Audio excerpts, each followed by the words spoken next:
İyi günler arkadaşlar. Kanalıma hoş geldiniz. Bugün size çocuklar için tatlı kurabiye yapacağım. Şekil vereceğim. Bunu çocuklar çok seviyor. Önce size malzemelerimi söyleyeyim. 250 gram tereyağım var. 200 gram pudra şekerim var. Bir çay kaşığın ucu kadar kabartma tozum var. Bir tane vanilyam var. Bir tane de yumurtam var. Burada 3,5 bardak su koydum. Yavaş yavaş koyacağım. Önce pudra şekerimi, yumurtamı, kabartma tozumu,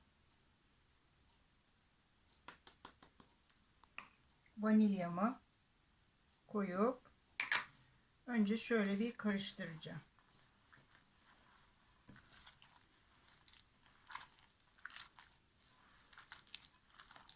Bunu çocuklar çok seviyor. İsterseniz iki taneyi birleştirip aralarına marmelat sürüp de yapabilirsiniz.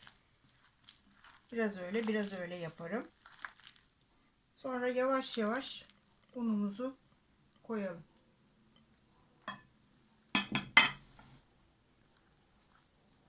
Un firmanın çeşidine göre unu içine alması değişiyor. Onun için yavaş yavaş koymakta fayda var.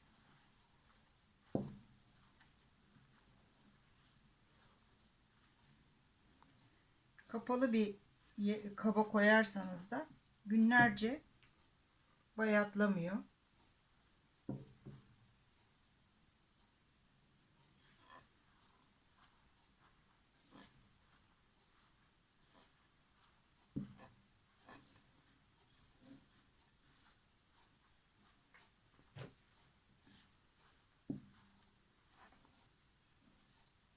İyice yoğuracağım. Sonra dinlenmeye alacağım. Bir yarım saat kadar dinlendireceğim.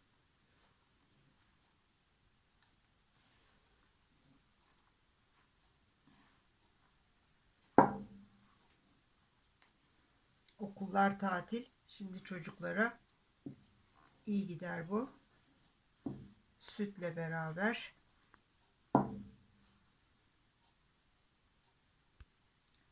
Dört bardağa yakın bir un aldı bu.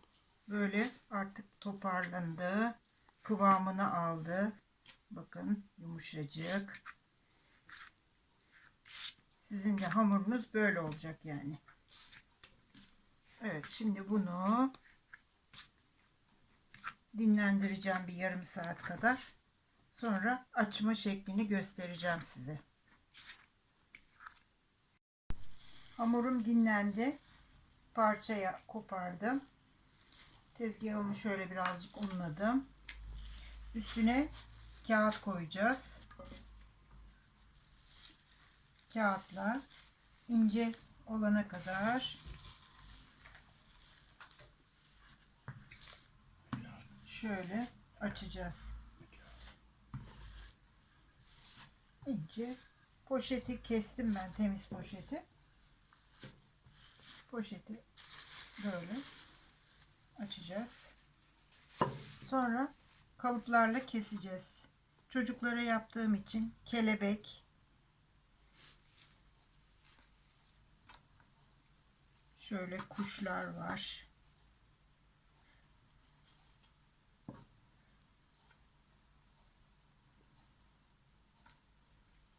Şöyle yıldız. Çeşitli kalıplarla da yapabilirsiniz. Şöyle kalp yapayım. Sonra bunları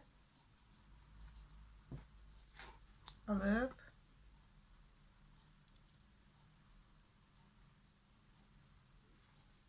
tepsiye dizeceğim.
Ben hamurum bitene kadar devam edeceğim. Bunu 180 derecede altı pembeleşene kadar. Sakın üstü pembeleşsin diye beklemeyin. Daha sonra sertleşecek. Soğudukça sertleşecek o. Kıyır kıyır bir kurabiye olacak. Afiyet olsun. Çıkınca yine görüşürüz.